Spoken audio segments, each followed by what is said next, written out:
Bonjour et bienvenue au webinaire Essais cliniques démystifier les possibilités de participer à la recherche en oncologie, présenté en collaboration avec notre partenaire Cucro et nos invités Catherine Vessier et le docteur Jean-Paul Bahary. Je m'appelle Laure Vanlerberg et suis conseillère au programme et services à la Fondation québécoise du cancer.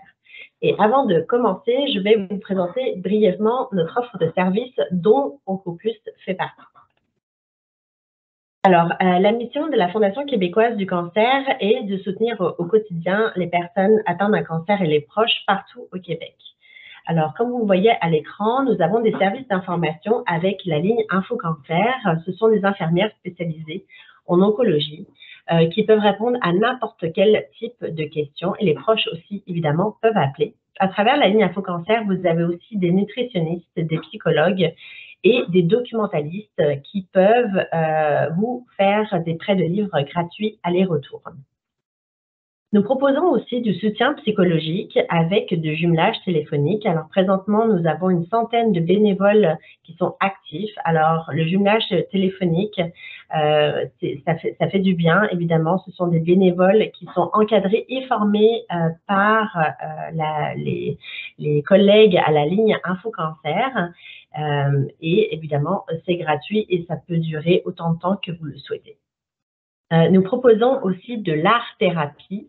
Alors, l'art-thérapie, on n'a pas besoin de savoir peindre ou dessiner. Le propos, c'est de pouvoir sortir des émotions de soi. Alors, nous avons des ateliers en présentiel et aussi en virtuel.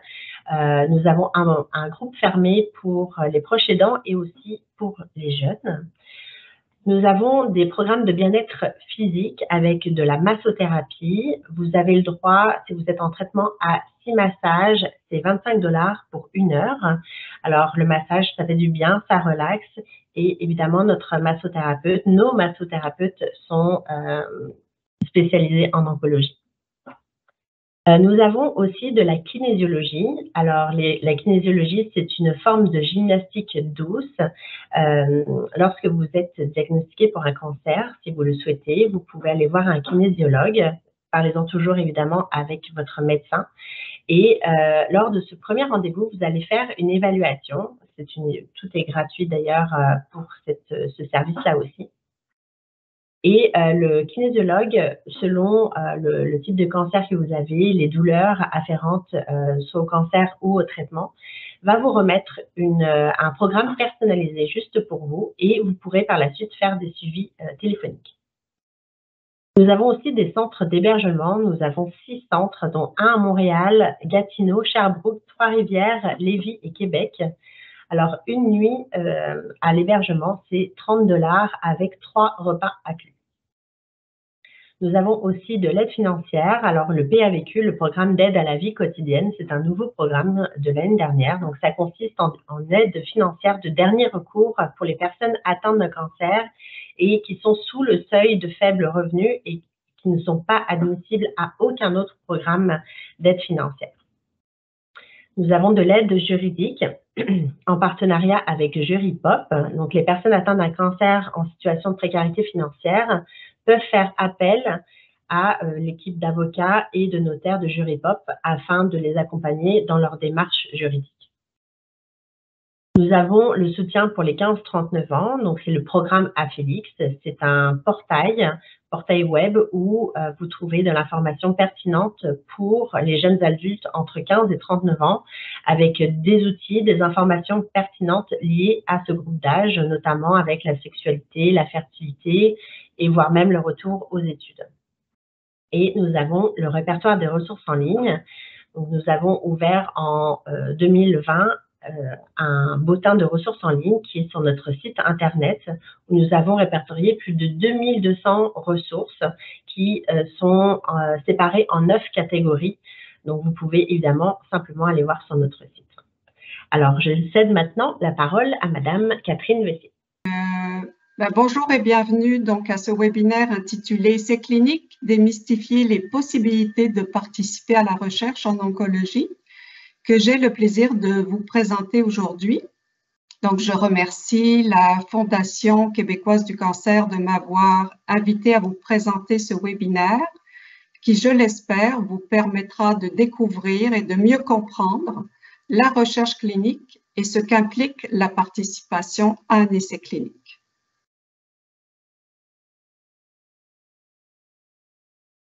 Prochaine diapo. Donc, le webinaire permettra de définir ce qu'est un essai clinique, comment il se déroule, qui peut y participer et finalement, où trouver l'information sur les essais cliniques. Prochaine.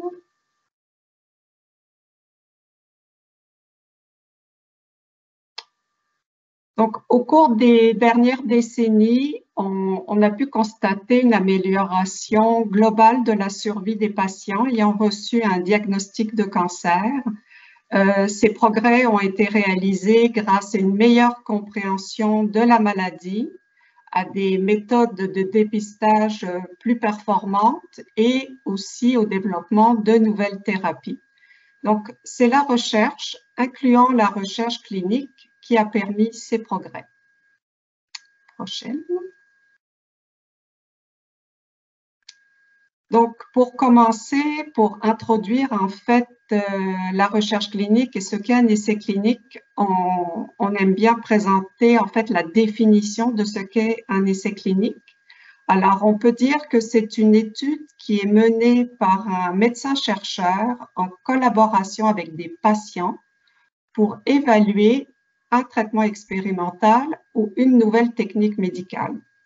Et l'objectif donc derrière ces essais cliniques, c'est de trouver de meilleurs traitements que ceux qui sont disponibles actuellement. Prochaine. Donc en fait, il est fréquent d'entendre parler d'essais cliniques pour l'évaluation de médicaments ou de combinaisons de médicaments, par exemple en chimiothérapie ou avec de l'immunothérapie, par exemple. Mais les essais cliniques peuvent aussi étudier comment prévenir l'apparition d'une maladie, comment mieux la diagnostiquer et comment améliorer la qualité de vie durant une maladie, par exemple en s'intéressant au contrôle de la nausée, la gestion du sommeil, par exemple. Et dans le cas des essais cliniques sur les médicaments, c'est vraiment l'efficacité et la sécurité du traitement expérimental qui vont être évalués. On veut comprendre, on veut connaître les effets bénéfiques du traitement, mais aussi ses effets néfastes ou ses effets secondaires. Alors, il faut noter aussi que la durée des essais cliniques est assez variable, donc ça peut être de quelques jours à plusieurs mois ou même parfois plusieurs années quand il y a des suivis là, à long terme pour les patients. Prochaine diapo. Alors, avant de rentrer plus en détail sur la participation à un essai clinique, c'est important de comprendre en fait où se situent les essais cliniques dans le cycle de développement d'un médicament ou d'une nouvelle thérapie. Donc, en fait, je vais présenter brièvement en fait, les grandes étapes qui mènent à la mise en marché d'un nouveau médicament, puis ça va permettre de comprendre en fait où se situent les essais cliniques. Donc, normalement, la première étape, ça va consister à faire de la recherche, des tests en laboratoire. On essaye d'identifier en fait des produits, des molécules qui ont le potentiel de devenir des médicaments. Et les produits qui donnent des résultats intéressants, prometteurs, vont passer à l'étape de la recherche préclinique, donc c'est celle qui est réalisée chez les animaux. Et puis là encore, si ça donne des résultats intéressants, à ce moment-là, on va passer à la recherche chez l'humain, donc la recherche clinique qui comprend donc la réalisation des essais cliniques. Donc, il a fallu quand même démontrer avant cela un certain niveau d'efficacité du médicament expérimental et sa sécurité aussi. Et donc, la sécurité des participants, c'est toujours la priorité en recherche clinique. Donc, on va procéder par étapes lors des essais cliniques. Je vais parler un petit peu plus tard là, de ces phases de développement qui ont des objectifs précis pour chacun. Alors, une fois que les essais cliniques vont être complétés, qu'on va rassembler toute l'information nécessaire pour l'évaluation de l'efficacité et de la sécurité du médicament, alors à ce moment-là, on va être en mesure de faire une demande auprès d'agences réglementaires nationales. Donc, au Canada, c'est Santé Canada, qui va être responsable en fait d'évaluer toute l'information qu'on va avoir accumulée là tout au long du développement et notamment lors des essais cliniques. Et c'est Santé Canada qui va décider si le médicament est suffisamment intéressant pour être approuvé et à ce moment-là, le médicament devient disponible pour toute la population. Alors, c'est un processus qu'on a vu notamment lors de la COVID, de l'épisode de COVID qu'on a connu pour l'approbation des vaccins. Donc, c'est vraiment le même processus, que ce soit un médicament pour le cancer ou pour un vaccin. Il va y avoir toutes ces grandes étapes des essais cliniques et des approbations pour Santé Canada. Prochaine diapo. Alors, pour revenir brièvement, en fait, sur les différentes phases des essais cliniques, on a 3 phases distinctes qui sont nécessaires, en fait, pour l'évaluation de la sécurité et de l'efficacité d'un traitement expérimental. Alors, chacune des phases va avoir des objectifs précis. Donc, souvent, la phase 1 va avoir très peu de participants. Donc, on commence tranquillement à essayer d'identifier en fait la dose du médicament qui peut être tolérable chez l'humain, donc qui va être acceptable sans effet secondaire, sans effet nocif. Et puis ensuite, si les résultats sont bons, on va pouvoir passer à la phase 2, où là, on va étudier encore la sécurité, mais on va regarder aussi on va essayer d'identifier un signal d'efficacité. Est-ce que mon médicament fait ce qu'on attend qu'il fasse? Donc là, on a un petit peu plus de participants, souvent quelques dizaines ou maximum quelques centaines. Et encore là, une fois que là, tout est bon au niveau de la sécurité et de l'efficacité, on va passer en phase 3, où là, généralement, ce sont des phases à grande échelle, à l'échelle mondiale, avec des centaines, voire des fois même des milliers de participants. Et là, souvent, on va comparer donc, le traitement expérimental, dont on veut valider s'il est efficace, et on va le comparer au traitement qui existe actuellement, donc qui est utilisé à l'heure actuelle dans les hôpitaux pour soigner les patients et patientes qui sont atteints d'un cancer. Donc, souvent, ces essais cliniques de phase 3 sont plus accessibles parce qu'ils recrutent davantage de participants. Et donc, c'est souvent la phase d'essai clinique là où on a le plus de chances d'être un participant au Québec ou ailleurs dans le monde d'ailleurs. Et puis après, il peut y avoir des phases subséquentes ou qu'on appelle les phases 4, mais elles qui ne servent qu'à récolter des données à long terme pour voir, peut-être détecter des effets là, que le médicament n'aurait pas démontré lors des 3 premières phases. Prochaine diapo. Alors, pour participer à un essai clinique, en fait, il faut répondre à des critères très précis. Et ces critères qu'on appelle des critères d'admissibilité sont spécifiques à chaque essai clinique. Donc, entre 2 essais cliniques qui semblent se ressembler, il peut y avoir des critères d'admissibilité très différents. Mais je donne par exemple des critères qui sont de nature plus générale. Il faut avoir donc des reins, un foie, un cœur qui fonctionnent bien, et être assez en forme, par exemple, pour supporter les traitements de chimiothérapie ou d'immunothérapie qui peuvent être proposés quand il s'agit de médicaments. Mais ce qui est important de retenir ici, en fait, c'est que chaque essai clinique a des critères très précis qui sont propres à cet essai. Prochaine diapo. Alors, en fait, aussi, en dehors des critères, il va y avoir tout un processus de sélection qui va se faire pour la participation à un essai clinique.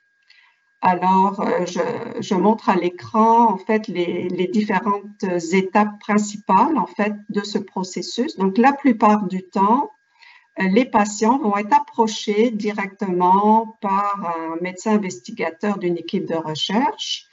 Le médecin va présenter donc la possibilité aux patients de participer à un essai clinique.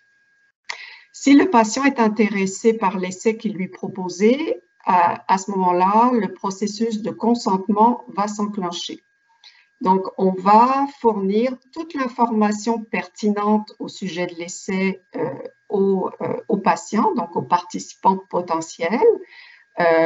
C'est le moment de poser en fait les questions pour obtenir toute l'information nécessaire et de réfléchir au pour et au contre en fait de sa participation à cet essai.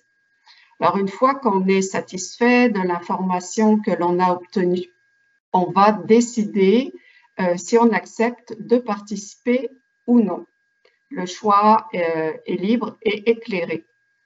Donc, si on accepte de participer, la première étape va être donc de signer un formulaire de consentement. Donc, il va y avoir une preuve écrite qu'on a bien reçu toute l'information et qu'on accepte de participer. Et suite à ça, en fait, on peut commencer nos tests pour voir si on répond aux critères de sélection d'admissibilité dont on a parlé il y a quelques minutes. Et on va vérifier, en fait, si on remplit bien toutes les conditions pour participer à l'essai. Alors, si les résultats sont positifs, on va poursuivre la participation à l'étude. Et sinon, malheureusement, le patient devra interrompre sa participation à l'étude de manière immédiate. Et à ce moment-là, on reprend le parcours de soins standard et on regarde avec son équipe soignante les options qui se présentent. Alors, un point important ici, c'est qu'une fois qu'on a donné notre consentement pour participer à un essai clinique, en fait, il est quand même possible de se retirer en tout temps de l'essai. Ça, c'est vraiment important. Ce n'est pas un engagement qui est sans issue. Donc, il y a toujours moyen de retirer son consentement pour différentes raisons là, qui peuvent être personnelles ou de nature médicale. Prochaine diapo. Alors, comment, en fait, les participants sont protégés? On sait que c'est une préoccupation à la fois légitime, mais également très importante pour les patients qui considèrent la participation à un essai clinique. Alors, la première chose à retenir, c'est que la sécurité donc, des participants, c'est la grande priorité des essais cliniques. Il y a plusieurs mécanismes qui sont en place pour y voir. Donc, premièrement, avant qu'un essai clinique puisse débuter, ça prend l'autorisation de Santé Canada. On en a parlé tout à l'heure de Santé Canada, c'est la grande autorité de santé donc, au niveau national. Et donc, si on veut réaliser un essai clinique, ça nous prend l'autorisation. Il y a une évaluation des risques et des bénéfices qui sont faites. Et ensuite, il y a, en plus de l'autorisation de Santé Canada, un comité d'éthique de la recherche qui va se pencher donc, sur le protocole de l'essai clinique, qui va analyser donc, les bénéfices et les risques encore une fois, et qui va donner son autorisation pour débuter cet essai. Ensuite, ces autorisations, elles assurent que le participant est bien protégé, que l'étude se déroule conformément aux exigences de la loi, puisqu'il y a des lois qui encadrent bien évidemment la recherche clinique. Par ailleurs, les membres des équipes de recherche sont formés adéquatement et dans le temps aussi. Donc, ils reçoivent une formation initiale, mais c'est une formation à long terme qui doit être effectuée. Et elles ont toute l'expérience nécessaire, bien évidemment, pour mener l'essai clinique. Et finalement, si vous acceptez de participer à un essai clinique, on en a parlé plus tôt, on va signer donc le formulaire de consentement, qui est donc la preuve écrite, qui encadre qu'on a bien reçu l'information et qu'on accepte de participer librement à l'essai clinique. Prochaine diapo. Donc, une fois qu'on a passé par toutes ces étapes et qu'on, par exemple, on est intéressé à en apprendre davantage, en fait, sur la recherche clinique ou la participation éventuelle à un essai clinique, nous, on invite les patients, en fait, à entamer une discussion au sujet de la recherche clinique ou une participation éventuelle à un essai clinique avec le médecin responsable de son suivi médical ou un membre de l'équipe soignante, parce que cette personne-là, elle a tous les éléments du parcours de soins et c'est la personne qui est normalement le mieux informée pour identifier d'éventuelles opportunités de participer à un essai clinique. Alors, en complément, on a également sur le site web de QCRO, donc vous voyez donc l'adresse à l'écran, différentes pages d'informations relatives à la participation. Donc, c'est assez exhaustif. Là, vous pouvez retrouver même des témoignages de participants, tout ce qui est nécessaire là pour s'informer à ce sujet. Prochaine diapo.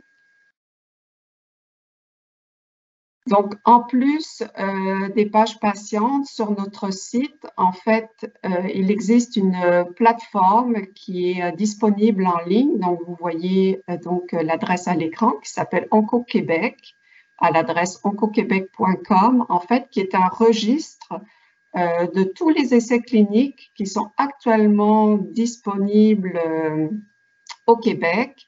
Donc, c'est une plateforme qui se veut simple, efficace et qui permet d'avoir accès par ailleurs à une assistance pour faire la recherche d'essais cliniques et je vais en parler un petit peu plus en détail dans les prochaines minutes. Prochaine diapo. Alors, à l'écran, on peut donc observer les différentes pages en fait qui constituent la plateforme OncoQuébec. Donc, la première chose, c'est que vous arrivez sur un portail d'accueil où vous avez la possibilité de choisir donc un accès dédié pour les patients.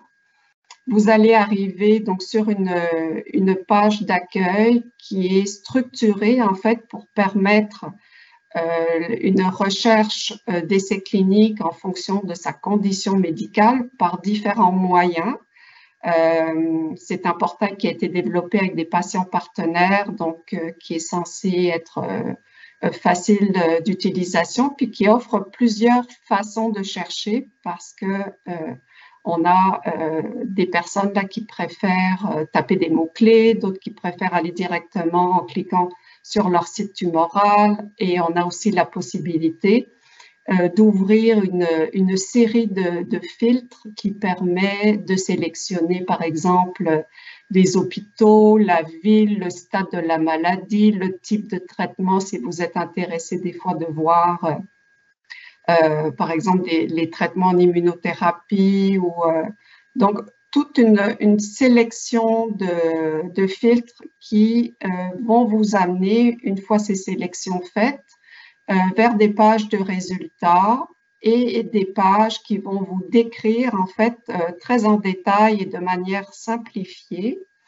les critères d'admissibilité donc à cette étude qui vont vous expliquer quels sont les objectifs. Vous allez pouvoir considérer si potentiellement vous pouvez répondre aux critères de cette étude. Et il y a la possibilité également d'avoir accès à les personnes ressources de l'équipe de recherche que vous pouvez contacter Donc, vous allez avoir un système, juste simplement en cliquant, ça va générer donc un courriel et qui va être envoyé directement à l'équipe de recherche. Alors, il n'en demeure pas moins que même en ayant simplifié l'information, ça reste une information complexe et très médicale et scientifique. Donc, si vous le désirez, vous pouvez être accompagné pour faire une recherche d'essais cliniques personnalisés, donc pour votre condition médicale, grâce à un nouveau service d'accompagnement qui s'appelle OncoPlus. Donc, ce service, vous allez le voir apparaître à différents endroits dans la plateforme OncoQuébec et vous allez être en mesure de trouver toute l'information nécessaire là pour faire appel à ce service. Je vais en parler un petit peu plus en détail dans la prochaine diapositive. Donc, en fait, le service OncoPlus, c'est un service d'accompagnement qui a été créé par QCRO, mais qui est offert en partenariat avec la Fondation québécoise du cancer. Donc, c'est une infirmière de la ligne Info Cancer qui s'occupe de traiter donc, les demandes pour faire effectuer les recherches d'essais cliniques. Donc, c'est un service qui est gratuit, qui est confidentiel et donc qui est personnalisé.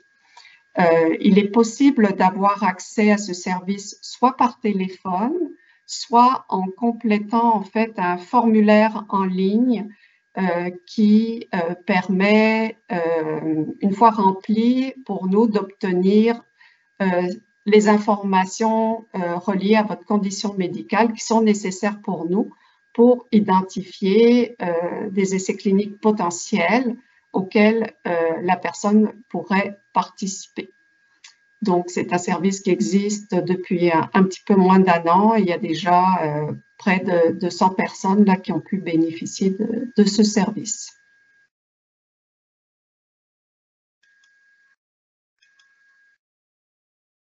Prochaine diapo. Alors, un point important aussi qu'on se fait demander régulièrement par les patients et les patientes, c'est quand s'informer en fait pour participer à un essai clinique. Alors, la réponse, c'est en fait tout au long du parcours de soins, parce que comme j'en ai parlé au début de la présentation, il existe différents types d'essais cliniques qui peuvent en fait, être pertinent tout au long du parcours de soins, c'est-à-dire dès le diagnostic, on pourrait très bien participer à un essai clinique, par exemple, qui peut être intéressant au tout début des traitements. Et ensuite, tout au long du parcours de soins, que ce soit par exemple pour des nouvelles techniques chirurgicales, des nouvelles façons d'utiliser la radiothérapie. Et donc ça va s'inscrire dans le parcours de soins standard. Et également, donc, les options de participation à un essai clinique, ça peut être également lorsqu'on fait une récidive ou qu'on note, par exemple, une résistance de notre tumeur au traitement antérieur, ou lorsqu'il n'y a plus, en fait, d'options dans le parcours de soins standard pour continuer les traitements. Donc, pour ça, c'est important de s'informer tôt, en fait, dès qu'on reçoit son diagnostic et d'entamer, en fait, des discussions avec son équipe soignante pour connaître en fait les possibilités, même si ce n'est pas au départ une option qui est considérée, cette option-là peut s'avérer tout à fait intéressante plus tard dans le parcours de soins. Alors, pour être un petit peu plus concret, on va passer à la diapo suivante, où là, en fait, je voulais présenter un peu le portrait actuel de la recherche clinique en oncologie au Québec. Donc, actuellement, nous avons plus de 600 études qui sont ouvertes au recrutement, donc qui recrutent des participants et participantes. Ça représente 400 études différentes. Alors, pourquoi il y a un écart entre 400 études différentes et 600 études? C'est que certaines études, en fait, peuvent se dérouler, la même étude peut se dérouler dans plusieurs centres hospitaliers. Par exemple, il peut y avoir la même étude qui se déroule à Chicoutimi, à Sherbrooke ou à Rimouski et à Montréal. Donc, lorsque vous allez aller sur Onco-Québec, c'est normal de voir que une même étude se déroule dans différents hôpitaux, ce qui permet un accès plus intéressant au niveau du territoire. Donc, actuellement, on a 11 villes et 20 hôpitaux différents là où la recherche clinique se déroule. Et pour donner un ordre d'idée, il y a à peu près 2800 participants en 2022 qui ont donc participé à des essais cliniques au Québec. On parlait également tout à l'heure des différents types d'essais cliniques qui sont disponibles. Donc là, j'ai mis quelques exemples en fait de types de traitements ou de thérapies qui sont actuellement disponibles. Donc on peut voir et constater que c'est très varié. Donc ça peut être de la chirurgie pour des essais en chimiothérapie, immunothérapie. Donc, on a la chance d'avoir une représentation très vaste, en fait, de la recherche mondiale chez nous, ici au Québec. Donc, j'invite les gens à aller consulter le site d'Onco-Québec pour prendre connaissance, en fait, de toutes ces options qui sont disponibles. Prochaine diapo. Donc, en résumé, vu que j'ai parlé quand même assez longtemps et donné beaucoup d'informations, ce qu'il faut retenir donc aujourd'hui, c'est que les essais cliniques, ça permet de trouver de meilleurs traitements. Donc, c'est les traitements du futur qui se développent ici en ce moment. Des centaines d'essais cliniques donc, sont en cours et recrutent des participants au Québec. On vient d'en parler. Les critères d'admissibilité sont nombreux et propres à chaque essai et il est possible de participer à un essai clinique tout au long du parcours de soins. Ça aussi, je pense, c'est vraiment un élément à retenir aujourd'hui. Et donc, si vous êtes intéressé à en apprendre davantage, donc je vous réitère donc l'invitation d'en parler avec votre oncologue ou un membre de votre équipe soignante actuelle et de vous renseigner également en ligne donc sur le site de QCRO, donc au Québec. Vous allez retrouver donc de l'information et différents types d'informations relatives à la participation à un essai clinique également. Donc, je vous remercie de votre attention. Et donc, on va pouvoir poursuivre le webinaire avec la période de questions, je pense. Merci. Excellent. Merci énormément, Catherine. Nous avons beaucoup d'autres services et activités disponibles sur notre site web. Et vous pouvez nous rejoindre évidemment à la ligne InfoCancer au 1-800-363-0063 ou visiter notre site internet à cancerquebec.com. Notre prochain webinaire aura lieu le 5 avril à 17h30 et portera sur la sexualité et cancer. Alors, avant de terminer le webinaire, évidemment, nous avons une période de questions. Avant toute chose, j'aimerais remercier Catherine Vessier et notre partenaire QCRO, ainsi que le docteur Jean-Paul Bahary, qui va nous parler un peu plus en détail de ce qu'il fait en tant que médecin-chercheur. Alors, maintenant, nous allons passer aux questions. Alors, j'ai une première question. Comment est-ce que je peux être certain que l'essai clinique est approprié pour moi? Et s'il en existait d'autres qui sont plus bénéfiques pour moi? Comment on fait pour faire le distinguo? Par définition, en fait, les essais cliniques testent des nouveaux traitements ou des nouvelles approches. Et comme Catherine l'a expliqué, quand on est en phase 3, on compare au traitement standard. Donc, on ne peut pas dire qu'un essai clinique est supérieur à un autre en termes de résultats, puisqu'on doit évaluer justement ces nouveaux traitements ou ces nouvelles combinaisons de traitements par rapport aux standards. Donc, le meilleur traitement pour un patient demeure le traitement standard. C'est le meilleur traitement connu et les essais cliniques permettent de poser des questions à savoir si une nouvelle approche permettrait d'améliorer les résultats qu'on a présentement. Ça, c'est pour la question de quel essai clinique serait plus approprié pour nous. Pour la question, la première question portait plus sur comment m'assurer que je suis éligible à un essai clinique. En fait, il faut en parler, comme ça a été dit, à son médecin. On peut aller consulter le site comme ça nous a été aussi exposé pour voir quelles sont les opportunités d'essais cliniques dans notre centre, mais ailleurs au Québec. Et puis ensuite, l'équipe de recherche généralement s'assure qu'une personne remplit les critères avant de leur proposer une participation. Donc, comme ça a été exposé aussi, les critères sont spécifiques à chaque étude. Il peut y avoir des essais cliniques pour un diagnostic initial ou pour une récidive.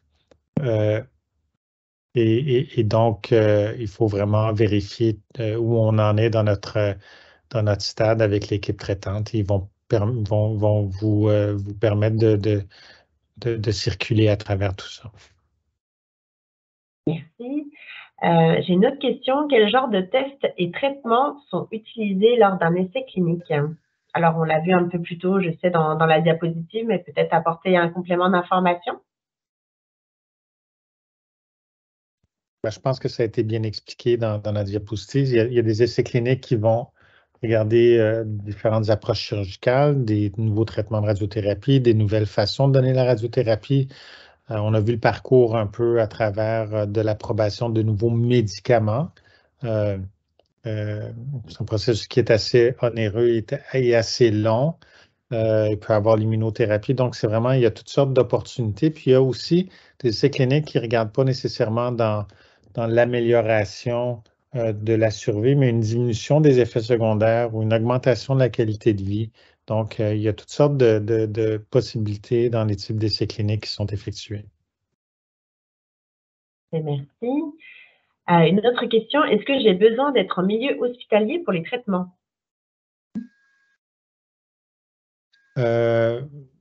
Alors, est-ce qu'on a besoin d'être dans le milieu hospitalier? Donc, si la question, est-ce qu'on a besoin d'être admis à l'hôpital? La réponse est non. Beaucoup des traitements se font sur une base externe. Est-ce qu'on a besoin de recevoir certains traitements ou les médicaments à travers des centres hospitaliers? Généralement, oui. Il peut y avoir des cliniques qui offrent certains services, mais généralement, oui, il faut être attaché à un hôpital, rattaché à une équipe de soins. Quel genre d'effets secondaires sont possibles pendant et entre les traitements? Alors, c'est une question qui est vraiment trop vaste, là. Si toutes les réponses sont bonnes, généralement, c'est propre à l'approche. Donc, une chirurgie va avoir différents risques, effets secondaires que de la radiothérapie, que de la chimiothérapie ou de l'immunothérapie. Donc, c'est vraiment très, très vaste comme question. C'est des choses qu'il faut discuter avec les équipes traitantes. Des équipes traitantes qui, bien sûr, incluent les médecins, mais qui incluent les infirmières de recherche, les infirmières pivots, les nutritionnistes, les pharmaciens, pharmaciennes. Donc, c'est vraiment un travail d'équipe et ces personnes-là sont en mesure de bien expliquer les effets secondaires, les risques associés à un traitement versus un autre. J'ai une autre question. En matière de confidentialité, qui saura que je participe à un essai clinique?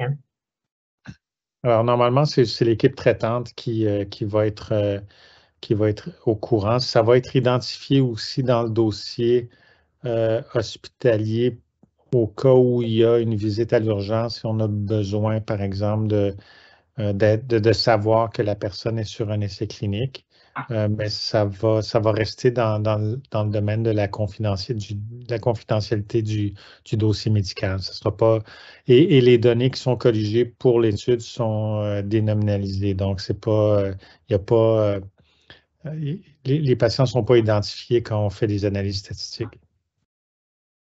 Parfait. Et il me reste 2 questions. Est-ce que je peux communiquer ou échanger avec d'autres participants de l'essai clinique? Alors, comme c'est confidentiel, si les gens sont réceptifs à donner des conseils ou à parler de leur expérience, c'est possible. Mais nous, on n'a pas le droit de partager les coordonnées des gens, à moins que les personnes soient euh, prêtes à entrer en contact avec des personnes. Et enfin, la dernière question, est-ce que je pourrais connaître les résultats de l'essai clinique? Si oui, quand et comment? Alors, la réponse, c'est oui. Quand et comment, ça dépend.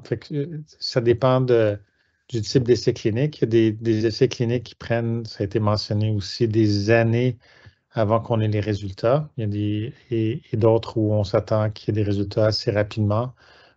Donc, c'est en communiquant avec les médecins-chercheurs, avec l'équipe traitante, l'équipe de recherche, qu'on pourrait avoir un retour sur les résultats. Une fois que ces résultats-là vont être disponibles, mais ça dépend du type d'essai. Comme je disais, des fois, c'est quelques mois et des fois, c'est plusieurs années. Certains types de cancers, par exemple, le cancer de la prostate, la survie des gens est assez longue. Si on veut voir un avantage de survie, des fois, ça peut prendre 10 ou 15 ans de suivi avant d'avoir les données. Donc, ce n'est pas toujours disponible rapidement. Par contre, si on regarde plus en termes de quels sont les effets secondaires ou l'amélioration de la qualité de vie, des fois, c'est des résultats qui sont disponibles plus rapidement. Excellent. Ben, c'est parfait de notre côté. On est passé au travers de toutes les questions. Est-ce qu'il y a des Merci. questions en ligne ou est-ce qu'il y a des gens qui sont en ligne qui ont des questions qu'ils aimeraient poser ou ça a été pas mal répondu? Je n'ai pas vu de questions en ligne, mais évidemment, vous avez mes coordonnées. Si vous souhaitez poser des questions, on pourra acheminer. Est-ce que, Madame Bassier, est-ce que vous vouliez ajouter quelque chose? Ben, en fait, je pense qu'on a vraiment fait un bon tour en fait de la participation à un essai clinique, ce que ça implique avec les différents enjeux, la reliée et les questions que les personnes pourraient se poser. Donc, j'invite les participants et les patients donc à consulter donc leur équipe ou de s'informer sur le site de la Fondation de QCRO pour en apprendre davantage. Merci. Merci énormément. Merci encore une fois à Madame Bassier et Dr Bahari d'avoir participé à ce webinaire. Ça conclut nos échanges pour aujourd'hui et on se dit à bientôt pour un prochain webinaire. Merci. Merci, au revoir. Merci, Au revoir. au revoir.